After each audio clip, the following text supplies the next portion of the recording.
أعوذ بالله من الشيطان الرجيم بسم الله الرحمن الرحيم وما محمد إلا رسول قد خلت من قبله الرسل أفإن مات أو قتل انقلبتم على أعقابكم ومن ينقلب على عقبيه فلن يضر الله شيئا وسيجزي الله الشاكرين. وقال النبي صلى الله عليه وسلم إن الله يبعث بهذه الأمة على رأس كل 100 سنة من يجدد لها أمر دينها أو كما قال عليه الصلاة والسلام. بزرگوں اور دوستوں، حضور علیہ الصلاۃ والسلام صحابہ کرام رضوان اللہ تعالی علیہم اجمعین کی جماعت کو بنانے کے بعد جب دنیا سے تشریف لے گئے تو فتنوں نے فوراً سر اٹھایا. حضور علیہ الصلاۃ والسلام دنیا سے پردہ فرما گئے. صدیق اکبر رضی اللہ تعالی عنہ نے خلافت کا نظام سنبھالا، لیکن اس کے ساتھ ساتھ فتنوں نے سر اٹھایا. عقل یہ کہتی ہے کہ اللہ کے نبی صلی اللہ علیہ وسلم کے زمانے کے ساتھ ملا ہوا جو زمانہ ہے، اس زمانے میں کوئی فتنہ نہیں اٹھنا چاہیے، لیکن تاریخ یہ کہتی ہے کہ فتنوں نے سر اٹھایا. اس کا مطلب کیا ہے؟ حق اور باطل یہ ایک ساتھ چلتا ہے. آدم علیہ السلام کو اللہ تبارک و تعالیٰ نے بھیجا. آدم علیہ السلام کے 2 بیٹے تھے، تو قرآن نے ان دونوں کا واقعہ بیان کیا ہے. وَاتْلُ عَلَيْهِمْ نَبَأَ ابْنَيْ آدَمَ بِالْحَقِّ إِذْ قَرَّبَا قُرْبَانًا فَتُقُبِّلَ مِنْ أَحَدِهِمَا وَلَمْ يُتَقَبَّلْ مِنَ الْآخَرِ. کہ آدم کے 2 بیٹوں کا ان کو واقعہ سناؤ. اذ قربا قربانا، دونوں نے اللہ کے دربار میں قربانی دی. ایک کی قربانی کو اللہ نے قبول کیا اور ایک کی قربانی کو اللہ تبارک و تعالیٰ نے دھتکار دیا، رد کر دیا. قال لأقتلنك، جس کی قربانی کو اللہ تبارک و تعالیٰ نے رد کیا، اس نے اپنے اس بھائی کو، جس بھائی کی قربانی کو اللہ نے قبول کیا، اس کو دھمکی دی کہ میں تجھے مار ڈالوں گا. قال لأقتلنك، اس بھائی نے جواب میں کہا قال انما يتقبل الله من المتقين، بھائی میری قربانی اللہ نے قبول کی، آپ کی قربانی کو اللہ نے رد کیا، میرا کیا قصور ہے؟ میں نے کیا کیا؟ مجھے کیوں مارو؟ اور پھر اس کے ساتھ ساتھ ایک اصول ان کو بتایا، ایک فارمولا ان کو بتایا. تم جو میرے ساتھ الجھ رہے ہو اس سے تمہارا مسئلہ حل نہیں ہوگا. تم جو میرے ساتھ الجھ رہے ہو اس سے تمہارا مسئلہ حل ہونے والا نہیں ہے.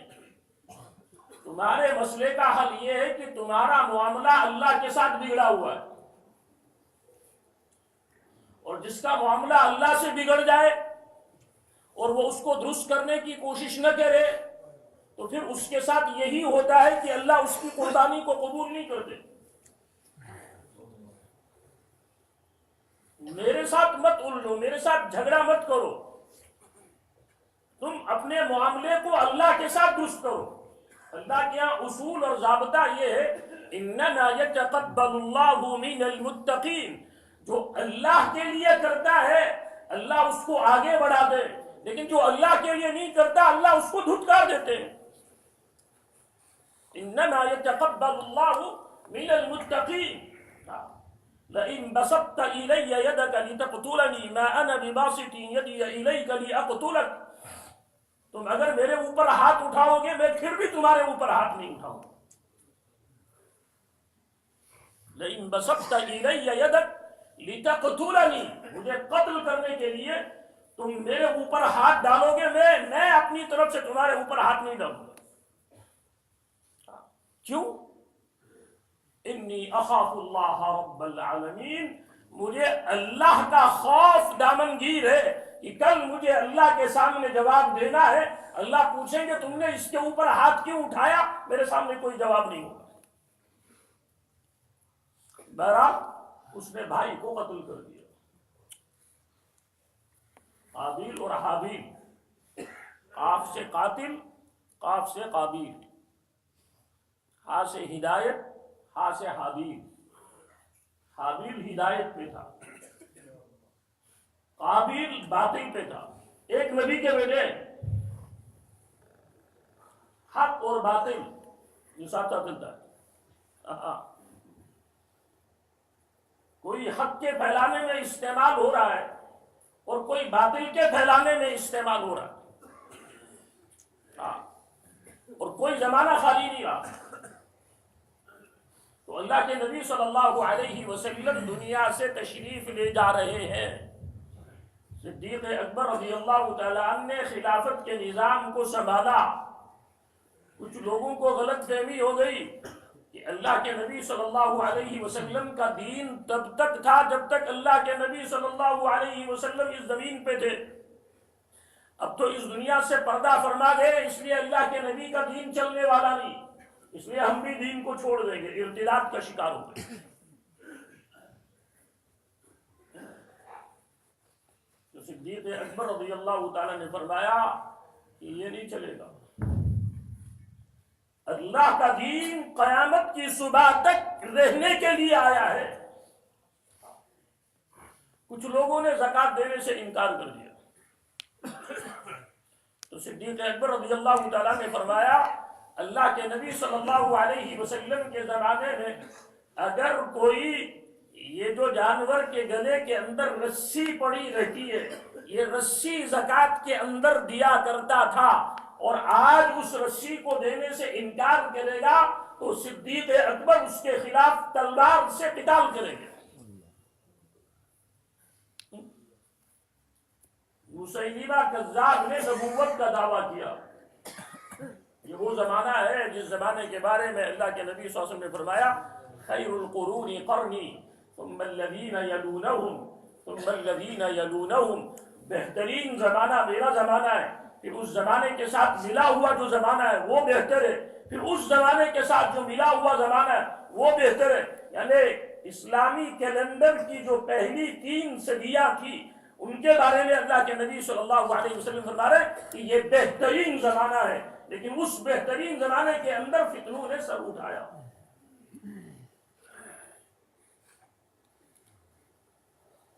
لیکن جو دین کے اوپر جمنے والے تھے، جو دین کے اوپر چلنے والے تھے، جن کے سامنے زندگی کا مقصد اللہ کو راضی کرنا تھا، وہ اس سے متاثر نہیں ہوئے۔ صاحب اب کیا ہوگا، اس سے متاثر نہیں ہوئے، اپنا کام کرتے رہے۔ اس کا نتیجہ کیا نہیں کہ 2.5 سال کے عرصے میں صدیق اکبر رضی اللہ تعالیٰ عنہ کی خلافت کا جو زمانہ ہے وہ 2.5 سال کا ہے۔ 2.5 سال کے عرصے کے اندر تمام فتنوں کو کنٹرول کر لیا۔ کیوں؟ اس لیے کہ نبی علیہ السلام ایک ترتیب دے کر گئے تھے، نبی علیہ السلام ایک نہج دے کر گئے تھے، نبی علیہ السلام نے صحابہ کو ایک مزاج دیا تھا، ایک اللہ کے نبی صلی اللہ علیہ وسلم نے ان کو ایک ذہن اور ایک فکر دیا تھا، اس فکر سے وہ ہٹے نہیں۔ اللہ نے تمام فتنوں کا کلا کما کیا اور صدیق اکبر رضی اللہ تعالیٰ عنہ کو بنیاد بنایا۔ جب اللہ کے نبی صلی اللہ علیہ وسلم کے زمانے کے ساتھ جو زمانہ ملا ہوا ہے اس میں فتنے سر اٹھا سکتے ہیں، تو ہمارے زمانے کا کیا حال ہوگا؟ جی فتنے سر اٹھائیں گے یا فتنے نہیں سر اٹھائیں گے؟ جی حل کیا ہے؟ حل ہے صدیق اکبر رضی اللہ تعالیٰ عنہ کا فارمولہ، حل ہے حابیل نے جو فارمولہ دیا قابیل کو، انما یتقبل اللہ من المتقین، کہ اپنے آپ کو چیک کرو تقوی میرے اندر ہے کہ نہیں۔ ہم ابھی حجاز کے سفر سے آ رہے ہیں، ریاض کے اندر ایک عرب نے، پرانے عرب ہے، انہوں نے کہا دیکھیے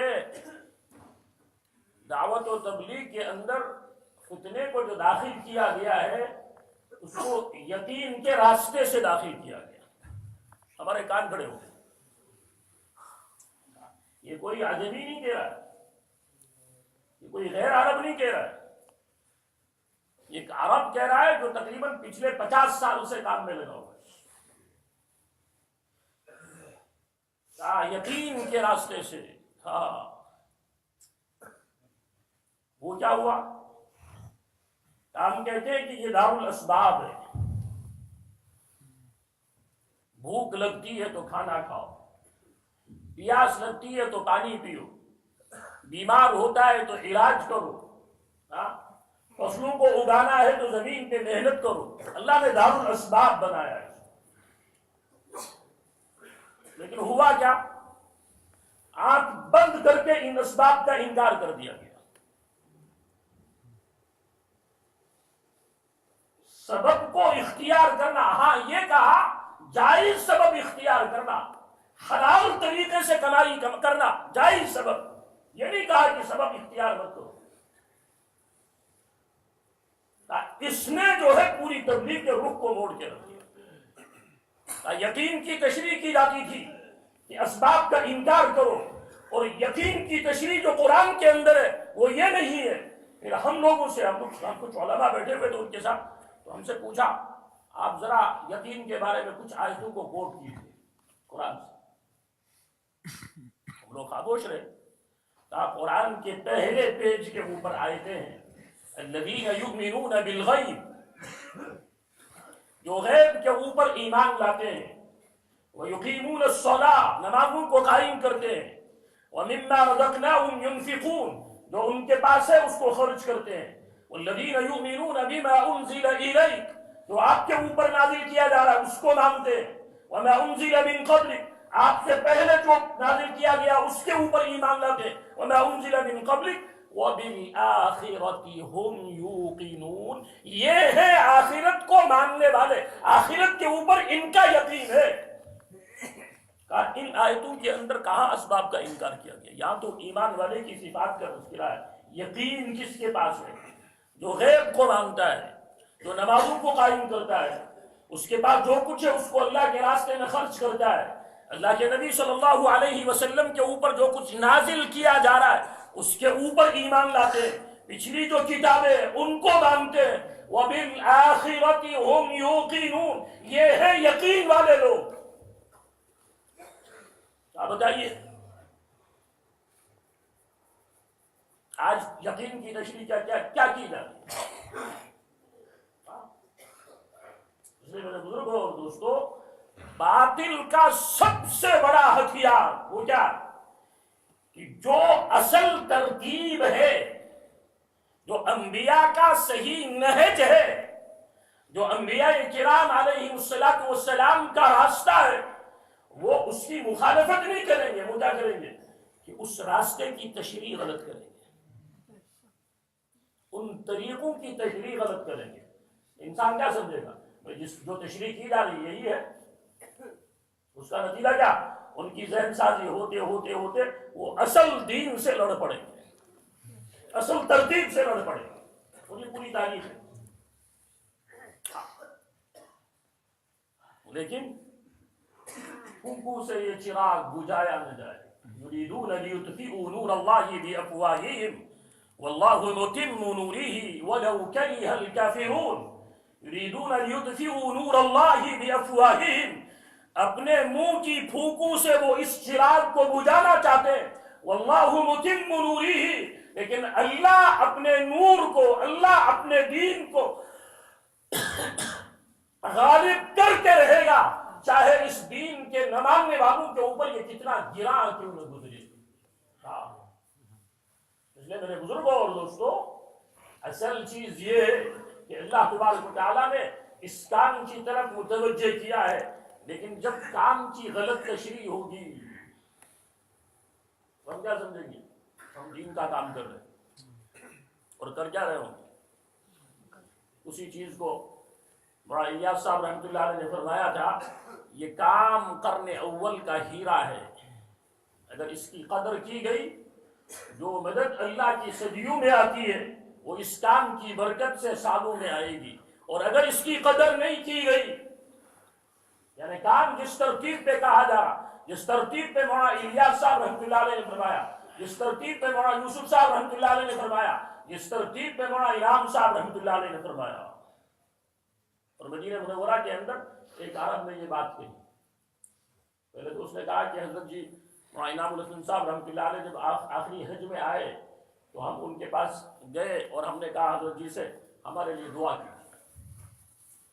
سادات میں سے، تو حضرت جی نے کہا کہ تم ہمارے لیے دعا کرو، تم مدینے کے اندر رہتے ہو، تم سادات خاندان سے ہو۔ تو ہم نے حضرت جی سے بہت عاجزی کے ساتھ کہا، حضرت آپ حج کے سفر پہ ہیں، آپ سے اللہ تبارک و تعالیٰ نے اتنا بڑا کام لیا، آپ ہماری، تو حضرت جی نے کہا اچھا ٹھیک ہے تم ہمارے لیے دعا کرو، ہم تمہارے لیے دعا کریں گے۔ پھر اس نے عجیب بات کی، مولانا الیاس صاحب رحمۃ اللہ علیہ، مولانا یوسف صاحب رحمۃ اللہ علیہ، حضرت جی مولانا انعام صاحب رحمۃ اللہ علیہ، یہ اس تبلیغ کی پہلی صف ہے، پہلی صف، اور باطل نے بڑی کوشش کی اس صف کو توڑنے کی۔ ایک عرب کی بات کو نقل کر رہا ہوں، اور مدینہ منورہ کے اندر انہوں نے ہمارے ساتھ بیٹھے ہوئے مولی شکیل صاحب یہ بھی تھے، اور ایک ہمارے سجاد صاحب وہ بھی بیٹھے ہوئے ہیں جو اس سفر میں ہم لوگوں کے ساتھ تھے، تو کہنے لگے کہ باطل نے بڑی کوشش کی اس صف کے اندر کسی طرح دراڑ پڑے، لیکن اللہ نے ان کو ایسی دینداری عطا کی تھی، ایسی روحانیت کا مقام دیا تھا، باطل نے بڑی کوشش کی لیکن کچھ نہیں کر پائے۔ لیکن اس کے بعد جو دوسری صف ہے، باطل اس کے اندر داخل ہونے میں کامیاب ہو گیا۔ یہ میں نہیں کہہ رہا ہوں، ایک عرب کی بات کو کوٹ کر رہا ہوں، اور یہ پوری تاریخ ہے۔ اصل میں ہمارا مسئلہ کیا ہے، ہم تو چونکہ پڑھتے نہیں ہیں، یعنی باطل میں ہمیشہ یہ جو موجودہ عیسائیت ہے، یہ موجودہ عیسائیت کیسے بنی؟ ایک یہودی تھا جو عیسائیوں کو بہت ستایا کرتا تھا، لیکن وہ کامیاب نہیں ہوا، تو اس کے ذہن کے اندر ایک منصوبہ آیا، ایک پلاننگ آئی، اس نے اپنے شہر سے بیت المقدس کا سفر شروع کر دیا، ایک پلاننگ کے تحت، ایک منصوبے کے تحت۔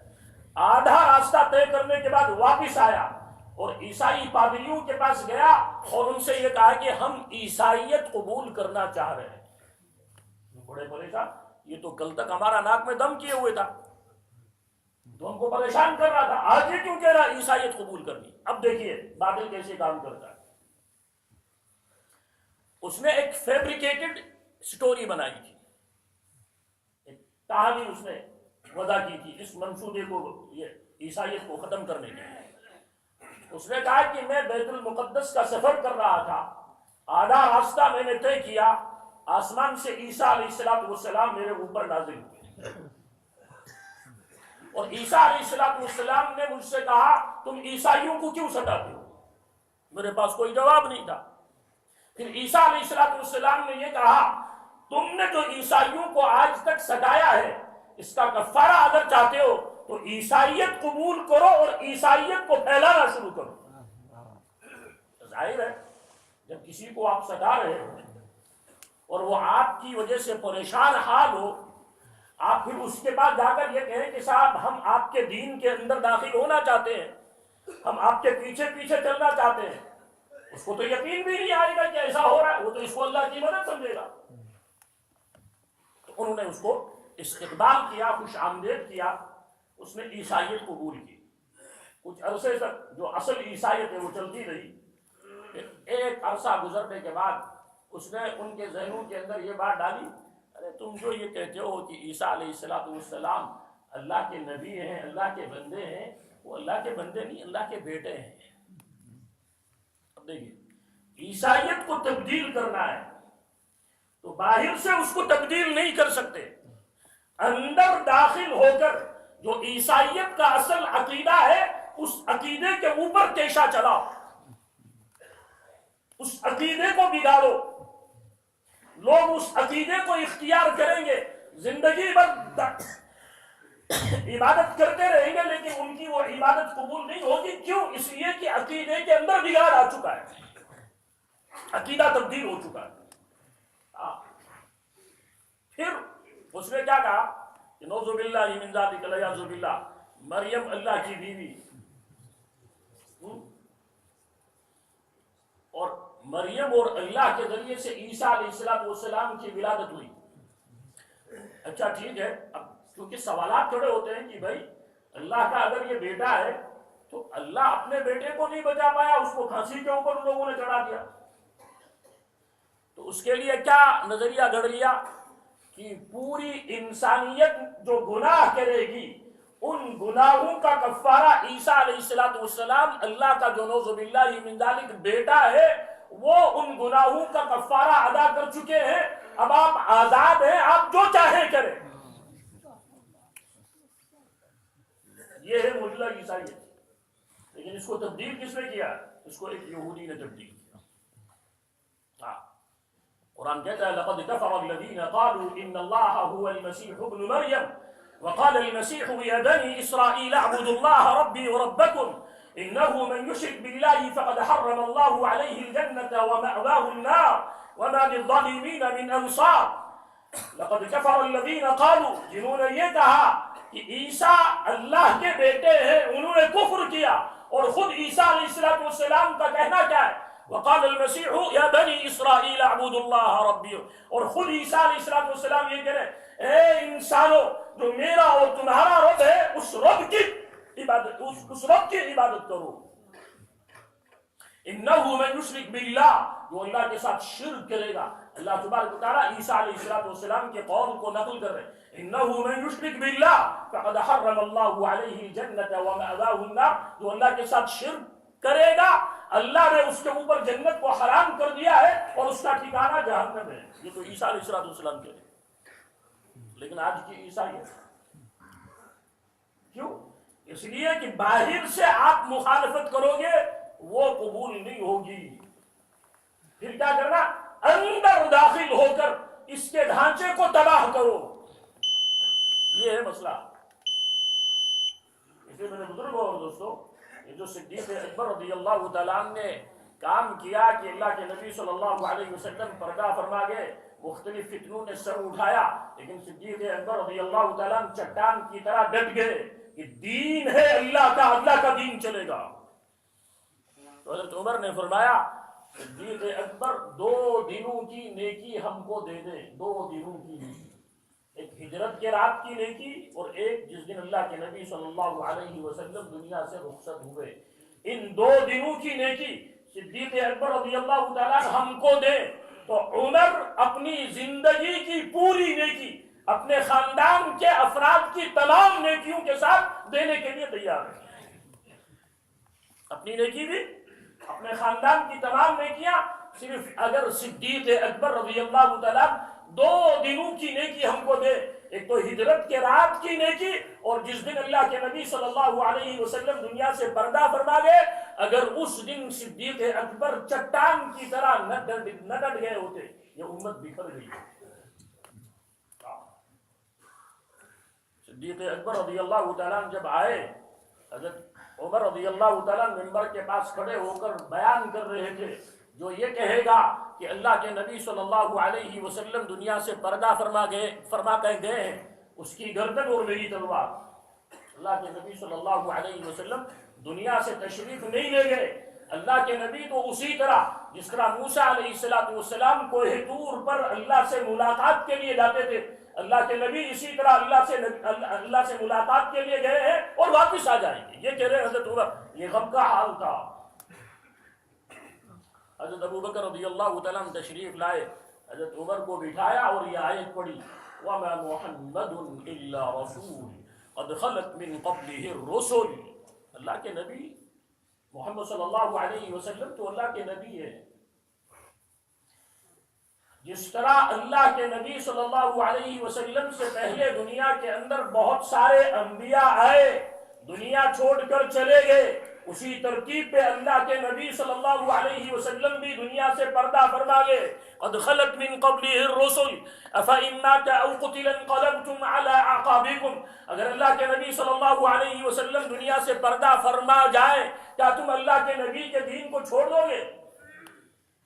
انقلبتم على اعقابکم ومن ينقلب على عقبيه فلن يضر الله شيئا. جو اللہ کے دین کو چھوڑے گا وہ اللہ کو کوئی نقصان نہیں پہنچائے گا، وہ اپنی ٹانگیں اپنے ہاتھ سے کاٹے گا. حضرت عمر رضی اللہ تعالیٰ نے جب یہ آیت سنی، حضرت عمر کہہ رہے ہیں اس سے پہلے کتنی مرتبہ اس آیت کو میں نے سنا ہوگا، پڑھا ہوگا، لیکن جب حضرت ابوبکر صدیق نے اس آیت کی تلاوت کی مجھے ایسا لگا کہ پہلی مرتبہ اس آیت کو سن رہا ہوں. حضرت ابوبکر رضی اللہ تعالیٰ کا ایک تاریخی جملہ ہے: من كان يعبد محمدا فإن محمدا قد مات ومن كان يعبد الله فإن الله حي لا يموت. سنو، جو محمد صلی اللہ علیہ وسلم کی پوجا کیا کرتا تھا، محمد صلی اللہ علیہ وسلم تو دنیا سے تشریف لے جا چکے، اور جو اللہ کی پوجا کیا کرتا تھا، اللہ کی عبادت کیا کرتا تھا، فإن الله حي لا يموت، اللہ زندہ ہے، اللہ کے اوپر موت طاری نہیں ہوتی. یہ صدیق اکبر ہے جن کے بارے میں اللہ کے نبی صلی اللہ علیہ وسلم نے فرمایا ہر ایک کے احسان کا بدلہ میں چکا چکا ہوں. لیکن ایک صدیق اکبر ہے کہ صدیق اکبر کے جو احسانات ہیں میں ان کا بدلہ نہیں چکا سکا. آخرت میں، قیامت میں اللہ تبارک و تعالیٰ میری طرف سے صدیق اکبر کو خود بدلہ دیں گے. وہ یہ کہہ رہے ہیں من كان يعبد محمدا فإن محمدا قد مات. جو اللہ کے نبی صلی اللہ علیہ وسلم کی عبادت کیا کرتا تھا وہ یہ سنے کہ محمد صلی اللہ علیہ وسلم دنیا سے رخصت ہو چکے ہیں. محمد صلی اللہ علیہ وسلم شخصیت پرستی کے اندر مبتلا کرنے کے لیے نہیں آئے تھے. محمد صلی اللہ علیہ وسلم انسانوں کو اللہ کے ساتھ جوڑنے کے لیے آئے تھے. صدیق اکبر کا جملہ ہے: من كان يعبد محمدا فإن محمدا قد مات ومن كان يعبد الله فإن الله حي لا يموت. جو اللہ کی عبادت کرتا تھا وہ یہ سنے اللہ زندہ ہے اور اللہ کے اوپر موت طاری نہیں ہوتی. میرے بزرگوں اور دوستوں، اس کام کے ذریعے سے انسانیت کو اللہ کی طرف متوجہ کرنا یہ ہے اصل. اور اپنی ترتیب پہ نہیں، نبی علیہ السلام کی ترتیب کے اوپر. اور اس ترتیب کی بنیاد کیا ہے؟ لا اسألکم علیہ اجرا. ہم جو تم کو بات کہہ رہے ہیں اس کا ہم کو تمہاری طرف سے کوئی بدلہ نہیں چاہیے، بدلہ تو اللہ دیں گے. اپنی جان اپنا مال، اپنی جان اپنا مال. لیکن اب تیزی کے ساتھ اس کے اندر تبدیل ہے. لوگوں کو لالچیں دی جا رہی ہے، حکومت کا پیسہ قبول کیا جا رہا ہے، لوگ پریشان ہیں. یہ کون سی تبلیغ چل رہی ہے؟ آپ تو 80 سال سے کہہ رہے تھے اپنی جان اور اپنا مال، آج کیا ہو گیا؟ آج کون سی تبلیغ کر رہے ہو؟ میرے بزرگوں اور دوستوں، انسان پوری دنیا کو دھوکہ دے سکتا ہے لیکن اللہ کو دھوکہ نہیں دے سکتا. پوری دنیا کو دھوکہ دے لے. یخادعون اللہ والذین آمنوا وما یخدعون الا انفسهم وهم لا یشعرون. یہ اللہ کو، ایمان والوں کو دھوکہ دے رہے، یہ کسی کو دھوکہ نہیں دے رہے، یہ اپنے آپ کو دھوکہ دے رہے اور ان کو اس چیز کا احساس بھی نہیں ہے ہم کیا کر رہے ہیں. میرے بزرگوں اور دوستوں، حالات تو آئیں گی.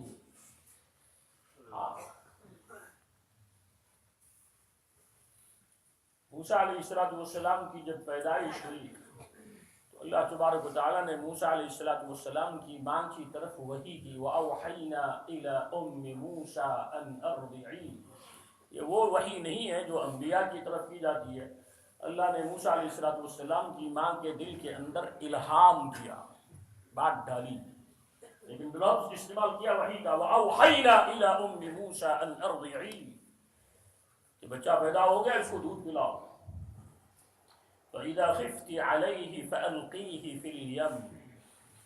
اور جب تم کو ڈر محسوس ہو کہ اب پولیس آ گئی ہے، بچے کو پکڑ کے لے جائے گی اور فرعون جو بچوں کا قاتل ہے وہ ذبح کر دے گا، جب ایسی علامتیں ظاہر ہوں تو اس کو صندوق کے اندر پیک کر دینا اور اس صندوق کو سمندر کی لہروں کے حوالے کر دینا۔ ہم ہوتے تو ہم کیا کہتے؟ بچے کو صندوق میں پیک کریں گے تو یا تو اس کے اندر ہم کو چھوٹے چھوٹے سوراخ رکھے ہیں تاکہ ہوا جائے۔ جب آپ نے صندوق کے اندر پیک کیا ہوا، اس کا تو دم گھٹے گا، لیکن جب چھوٹے چھوٹے سوراخ کریں گے اور سمندر میں ڈالیں گے اس میں پانی گھس جائے گا، یہ ڈوب جائے گا۔ ہم تو یہ اپنی عقل لڑاتے ہیں، لیکن اللہ کا جو نظام ہے وہ کوئی اور نظام ہے۔ اللہ حالات یوں نہیں بھیجتا، اللہ حالات اس لیے بھیجتا ہے تاکہ بندہ اللہ کی طرف لپکے۔ ان ارضعی فاذا خفت علیہ فالقیہ فی الیم ولا تخافی ولا تحزنی، ڈرنا نہیں، گھبرانا نہیں، غم مت کرنا بیٹا جدا ہو گیا، ولا تخافی ولا تحزنی انا ردوہ الیک وجاعلوہ من المرسلین، اس بچے کو تمہاری طرف ہم واپس لوٹا دیں گے۔ یہ نبیوں کی جماعت کا ایک فرد ہے، وجاعلوہ من المرسلین۔ موسیٰ کی ماں کی ماں کا تعلق اللہ کے ساتھ کیسا رہا ہوگا؟ اللہ نے جیسے کہا ویسے کیا، اپنی عقل نہیں لڑائی، اپنا دماغ نہیں کہ جیسے کہا جا رہا ویسے کرو۔ جب ڈر محسوس ہوا صندوق کے اندر پیک کیا، سمندر کے حوالے کیا، یعنی بظاہر ایسا لگ رہا ہے کہ ہلاکت کے حوالے کیا ہے، لیکن اللہ کا حکم ہے فَالْتَقَطَهُ آلُ فِرْعَوْنَ لِيَكُونَ لَهُمْ عَدُوًّا وَحَزَنًا۔ اللہ تبارک و تعالیٰ نے اس صندوق کو فرعون تک پہنچایا۔ فرعون کا کام کیا ہے؟ بنی اسرائیل کے بچوں کو ذبح کرنا۔ يُذَبِّحُونَ أَبْنَاءَهُمْ وَيَسْتَحْيِي نِسَاءَهُمْ، ان کے بچوں کو وہ ذبح کرتے تھے اور ان کی عورتوں کو وہ زندہ رکھتے تھے، یعنی ان کی عورتوں کی عصمت پامال ہوتی تھی۔ اللہ موسیٰ کی ماں سے کہہ رہے ہیں کہ ایسا کرو، اور اللہ نے ایسا نظام بنایا کہ اس کو پہنچایا فرعون کے پاس۔ بظاہر یہ ہونا چاہیے تھا کہ فرعون بچے کو پکڑتا، اس کو ذبح کر دیتا۔ فَالْتَقَطَهُ آلُ فِرْعَوْنَ لِيَكُونَ لَهُمْ عَدُوًّا وَحَزَنًا إِنَّ فِرْعَوْنَ وَهَامَانَ وَجُنُودَهُمَا كَانُوا خَاطِئِينَ۔ فرعون، حامان، یہ سب کے سب اللہ کی نظروں کے اندر مجرم تھے۔ اللہ تبارک و تعالیٰ نے فرعون کی تباہی کا سامان جو کیا تھا، اللہ تبارک و تعالیٰ نے اس کو فرعون ہی کے پاس بھیج کر اس کی تربیت کروائی۔ ہم دیکھتے ہیں فرعون کیا کر رہے ہیں، لیکن ماں تو ماں ہے کہ بچے کا کیا ہوا، ڈوب تو نہیں گیا، اس کو ذبح تو نہیں کر دیا گیا۔ وقالت لأختہ قصی، موسیٰ علیہ السلام کی جو بہن تھی، والدہ نے اس سے کہا ارے جا کر ذرا اپنے بھائی کی خبر تو لے کے آؤ۔ ماں کا گلیجہ منہ کو آ چکا ہے، پتہ نہیں بچے کا کیا حال ہوگا۔ وقالت لأختہ قصی فبصرت به عن جنب وهم لا يشعرون وحرمنا عليه المراضع من قبل۔ تو موسیٰ علیہ السلام کی بہن جاتی ہے، وہ کھڑے ہو کر تماشا دیکھ رہی ہے، عورتوں کو لایا جا رہا ہے، موسیٰ علیہ السلام کو ان کی گود میں دیا جا رہا ہے تاکہ وہ ان کو دودھ پلائے، لیکن اللہ کہہ رہے ہیں وَحَرَّمْنَا عَلَيْهِ الْمَرَاضِعَ، ہم نے موسیٰ کے اوپر تمام عورتوں کے دودھ کو حرام کر دیا تھا۔ وہ کسی کا دودھ قبول نہیں کر رہے، وہ فرعون پریشان ہے، بچہ بچ جائے فرعون پریشان ہے، اور فرعون کی تباہی کا سامان ہے۔ اللہ دکھا رہے ہیں اپنی طاقت، اپنی قدرت۔ فقالت هل ادلكم على اهل بيت يكفلونه له وهم له ناصحون۔ اب یہ موسیٰ کی بہن کے لیے میری نظر میں ایک خاتون ہے، اگر آپ کہیں میں اس کو بلا کے لاؤں، فوراً لے کے آؤ۔ موسیٰ کی بہن دوڑے ہوئے گئی، ماں سے کہا چلیے، کہا کیا ہوا؟ کہا وہ کسی کا دودھ قبول نہیں کر رہا ہے، آپ کا انتظار ہے۔ بھائی گود میں لیا، جیسے ہی گود میں لیا موسیٰ علیہ السلام نے لپک کر دودھ پینا شروع کر دیا۔ اللہ کی ترتیب۔ اب جب دودھ پیا، اب فرعون نے ادھر سے فیصلہ کیا یہ جو محل ہے اس محل کا یہ حصہ آپ کے لیے خالی کر دیا جائے، آپ اس حصے میں رہیے اور ماہانہ آپ کو تنخواہ دی جائے گی دودھ پلانے کی۔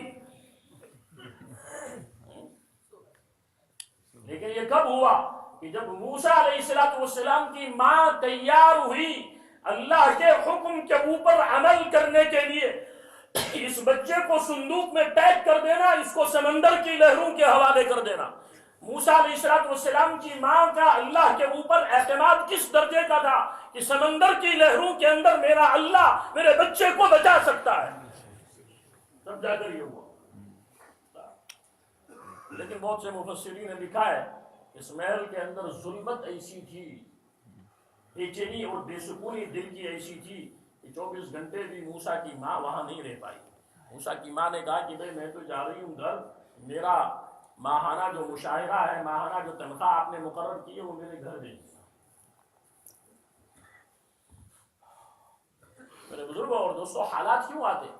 حالات آتے ہیں تاکہ انسان کا اعتماد اللہ کی ذات کے اوپر مضبوط ہو، انسان کا بھروسہ اللہ کی ذات کے اوپر بڑے۔ حالات اس لیے آتے ہیں، حالات اس لیے نہیں آتے کہ انسان نافرمان بن جائے، انسان دین سے ہٹ جائے، انسان اصل ترتیب کو چھوڑ کر ایک جھوٹی ترتیب کو لے کر چلے۔ حالات اس لیے نہیں آتے۔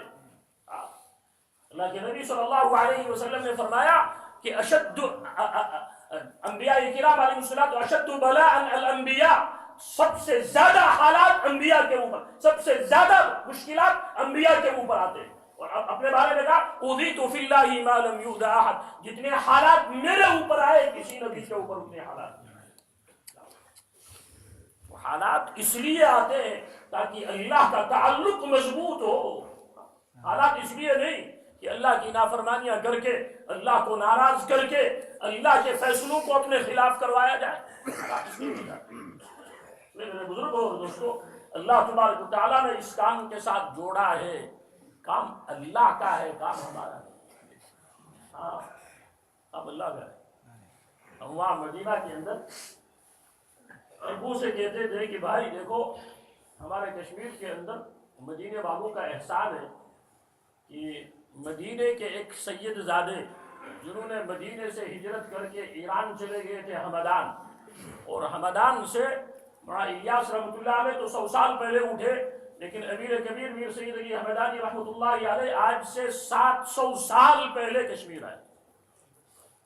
میں نے ان سے کہا، ان کے پاس وہاں کی زبان نہیں تھی، ہمارے یہاں کی زبان نہیں تھی، انہوں نے کس زبان میں یہاں پر بات کی ہو؟ میں نے کہا آج ہم جماعت میں نکلتے ہیں 10 ساتھیوں کے ساتھ، لیکن وہ 700 سادات کے ساتھ وہاں تشریف لائے۔ ان کو تعجب ہوتا تھا، اچھا ایسا ہے۔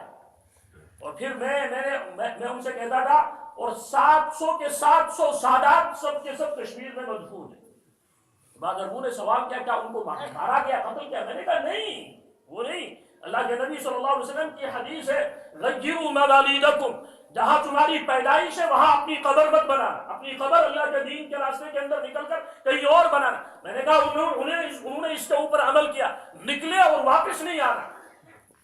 بعض عرب تو رونے لگے کہ کیسے لوگوں نے قربانیاں دی اور کیسے دنیا کے اندر دین پہنچا، اور ہم لوگوں کا حال کیا ہے؟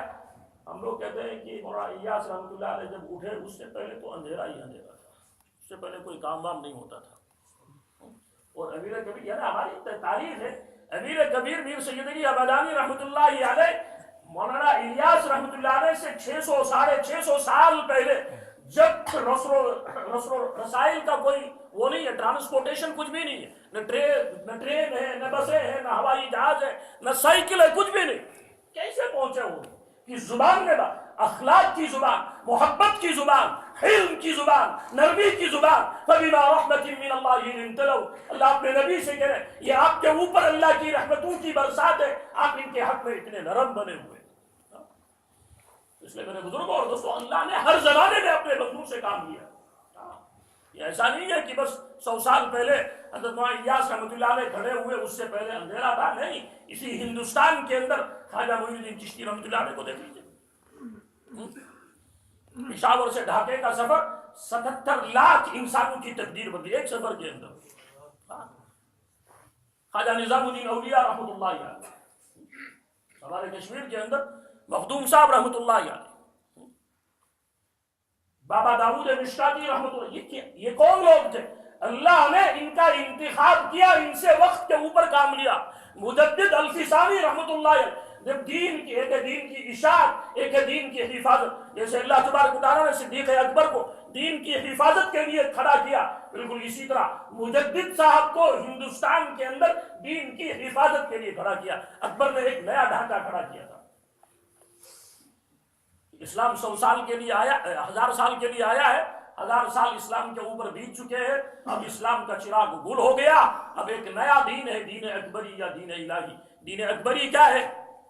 نمازوں کے اوپر پابندی، اذان کے اوپر پابندی، حج کے اوپر پابندی، نکاح کرنا ہے، مسلمانوں کی لڑکیاں ہندوؤں کے گھروں میں جائیں گی، ہندوؤں کی لڑکیاں مسلمانوں کے گھروں میں، یہ ایک نیا ڈھانچہ کھڑا کیا۔ لیکن اللہ نے مجدد صاحب کو کھڑا کیا۔ اقبال نے کہا ہوا ہے وہ تند و تیز، چراغ اپنا جلا رہا ہے، وہ مرد درویش اسے قدرت نے بخشے ہے انداز خسروانہ۔ اللہ نے شاہانہ دماغ دیا کہ اکبر کے ارد گرد جو طبقہ تھا ان کے اوپر مجدد صاحب نے محنت کی، اس کے نتیجے میں کیا ہوا کہ اللہ تبارک و تعالیٰ نے ہندوستان کے اندر، اکبر نے یہ کہا تھا 1000 سال کے لیے اسلام آیا ہے اور یہ ہجری کیلنڈر کا 1440 چل رہا ہے، بلکہ 41 شروع ہو گیا، تو 1441 ہجری، اس کا مطلب آج سے تقریباً 450 سال پہلے اکبر نے یہ کہا تھا اسلام 1000 سال کے لیے آیا ہے، اب اس کی جگہ ایک نیا دین لے گا، دین اکبری۔ مجھے خدا کے لیے بتاؤ کون جانتا ہے دین اکبری کو؟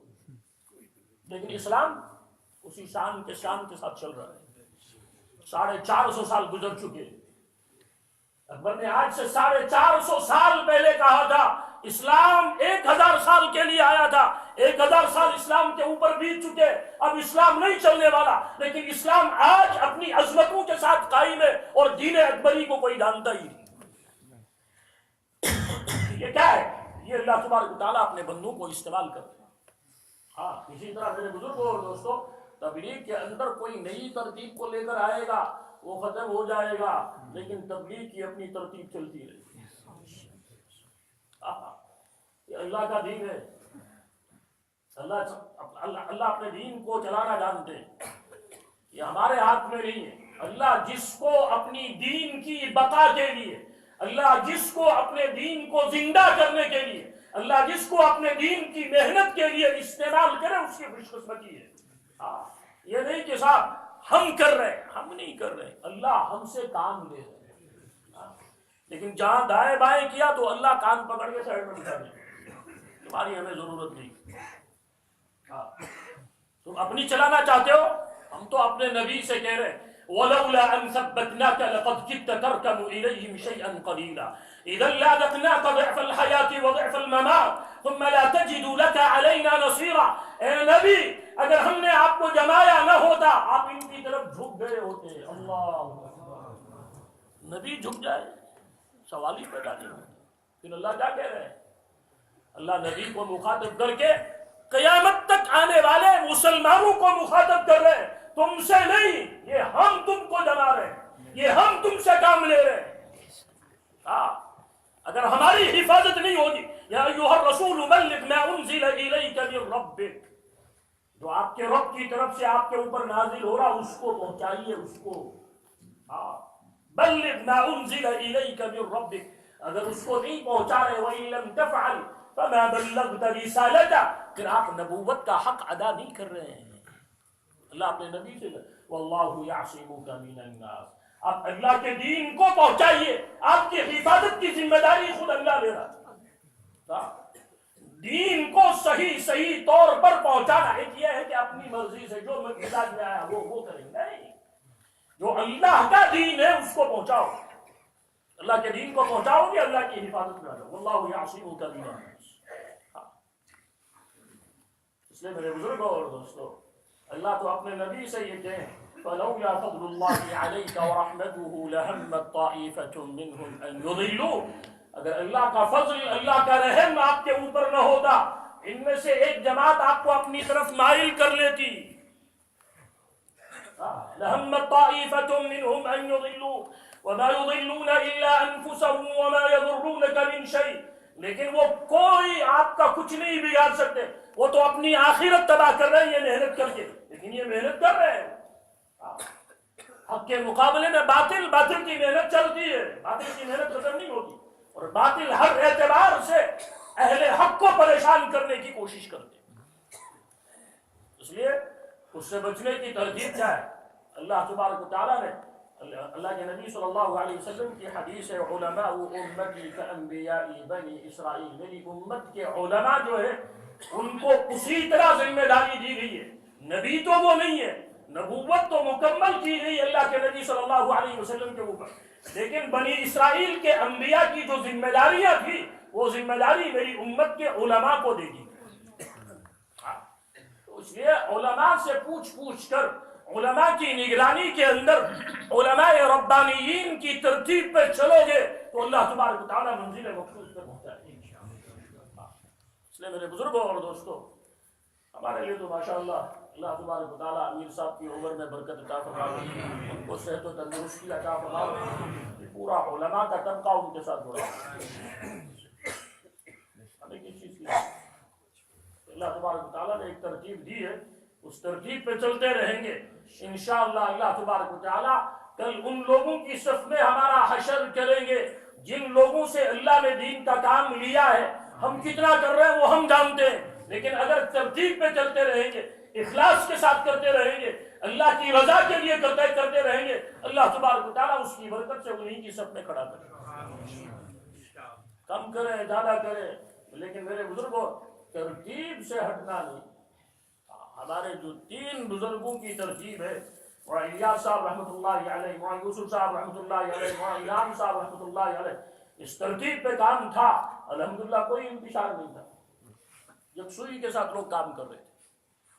لیکن جب اس ترتیب سے ہٹنے کی کوشش کی، آپ دیکھ لو کہ پوری دنیا کے اندر پریشانی ہے، پوری دنیا پریشان ہے. ہم تو ابھی تک کیا ہے سفر میں لوگ کس طرح پریشان حال ہے، کیا ہو گیا. جیسے وہ اللہ کے نبی صلی اللہ علیہ وسلم نے فرمایا کہ فتنوں کی ایسی بارش کہ جیسے تسبیح کا دھاگا ٹوٹ جائے، ایک کے بعد ایک دانہ، ایک کے بعد ایک دانہ، ایک کے وہ گرنا شروع ہو جائے گا. بالکل اسی طرح میرے بزرگوں اور دوستوں ایک فتنہ اور اس کے نتیجے میں پوری دنیا کے مسلمان پریشان. اور حل اس کا کیا ہے؟ حل اس کا یہ کہ اس کو لے کر بیٹھنا نہیں، بلکہ حل اس کا یہ ہے کہ جو اصل کام ہے اس کام کے اندر ہم اپنے آپ کو رکھیں. ہماری جو ترکیب ہے، ہمارے 4 مہینے لگے، ہمارے چلے لگے، ہمارے مقامی اعتبار سے جو ہمارے 5 کام ہیں، ان 5 کاموں کو ہم پابندی کے ساتھ کریں. حل اس کا کام ہے، حل اس کا کچھ بھی نہیں. ایک حل ہے کہ ہم اس کام کو اس ترتیب پہ کرتے رہیں، یہ اس کا حل ہے.